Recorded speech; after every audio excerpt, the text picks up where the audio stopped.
da Igreja Vida na Vida. Sim. E como nasceu a Igreja Vida na Vida? Então, a Igreja Evangélica Vida na Vida, ela surgiu de um projeto. Sim. E eu e o pastor Dinho, ele não era pastor, eu também não. Nós éramos membros da Igreja Batista Jardim do Senhor. Nós fomos um projeto chamado Metanoia Radical. Talvez muitos aqui que estejam assistindo já fizeram, ouviram falar sobre radical. Sim. Minha esposa fez. Fez, né? E dentro desse projeto, né, chamado Radical, no último dia, um pastor estava falando, palestrando, e ele usou as palavras seguintes: nós devemos ser vida na vida das outras pessoas. E aquilo veio como uma flecha no meu coração, no coração do nós olhamos um para o outro, né? Meio que tipo assim, vai vir algo daí. Vai vir algo daí. E quando nós voltamos de lá, isso se tornou um projeto que nós tínhamos dentro da igreja, um projeto de evangelismo, que durava 3 dias, né? Ainda existe esse projeto, nós fazemos esse projeto, inclusive. Se você quiser participar, depois procura lá no Instagram, tá? Para fazer a sua inscrição. Mas desse projeto, nós começamos esse projeto na Jardim do Senhor. E chegou um tempo que Deus ele nos direcionou, né? Não vou citar detalhes, mas ele nos direcionou para que isso se tornasse uma igreja de fato. Para que começássemos algo independente. Para outros caminhos, né? Para outros caminhos, exatamente. E em julho de 2017, nós começamos a Igreja Evangélica Vida na Vida. Que começou de um projeto que veio de uma frase de dentro de um outro projeto. E o intuito de tudo que começou, né, do Vida na Vida, completamos 7 anos agora esse ano, né? E colocamos o tema como uma igreja aperfeiçoada pelo Pai. Os 7 anos, perfeição aperfeiçoada. E nós começamos lá na Penha, era lá na Penha Eu lembro, ainda, em frente à pracinha. em frente à pracinha, o parquinho da Penha, né? Começamos lá e durante a pandemia nós começamos a comprar um terreno lá em cima. No loteamento. Porque Deus foi nos direcionando a Chatuba, a comunidade da Chatuba. Sim. Deus foi plantando isso no nosso coração, de que lá seria o nosso campo missionário maior. E na pandemia, em 2020, começamos, né, a plantar lá, construção, né, do zero e sem recursos.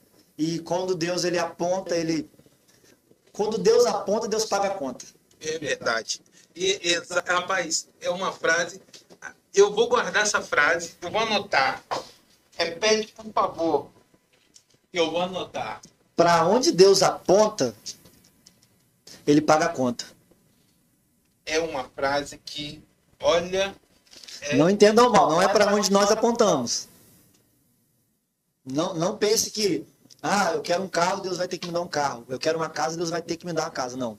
Para onde Deus aponta. E para onde Deus aponta, por muitas vezes, é o lugar mais doloroso. Mais difícil. Não é o caminho mais curto, né? É o caminho mais longo. Mas para onde ele aponta, ele sustenta. Ele paga a conta. É verdade. E hoje nós estamos lá. Construímos salas, uma cozinha, um templo que cabe todo mundo. Planejamos ainda construir mais. E a Vida na Vida ela surgiu com esse intuito.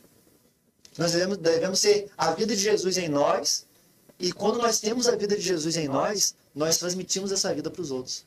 Amém. Então é um processo vertical que gera um processo horizontal. Amar a Deus sobre todas as coisas e ao próximo como a ti mesmo. Ou melhor, aí Jesus vai e muda, né? Devemos amar os outros assim como Jesus amou a tua igreja.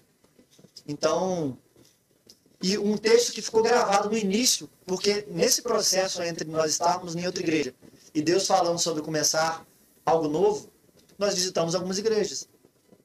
E uma dessas igrejas que nós visitamos foi até a Nova Aliança. E nesse dia que nós fomos na Nova Aliança, o pastor Israel, ele falou algo como se Deus tivesse tocado com ele mesmo, de fato. Nós cremos nisso. De que, tem um povo aí que vai começar algo novo na cidade. Deus usou ele nem sabia que a gente estava ali, e no final todo mundo orou junto e aquilo foi um divisor de águas. E nós orávamos todo dia na casa do pastor Dinho. É a confirmação de Deus, né? Sim. Nós orávamos todos os dias. Chegou um tempo que o pastor e a Alessandra, né, eles iam voltar para Magé. Porque não tinha mais igreja, eles eram funcionários da igreja. E não tinha mais igreja, não tinha como sustentar. E o pai da Alessandra, sogro do pastor, era pastor de uma igreja batista lá. Então o que ele pensou? Vou trazer minha filha e meu genro para cá, com o meu neto, e aqui eu vou ajudá-los, né, no ministério, que eles ajudam aqui no ministério e a gente ajuda financeiramente.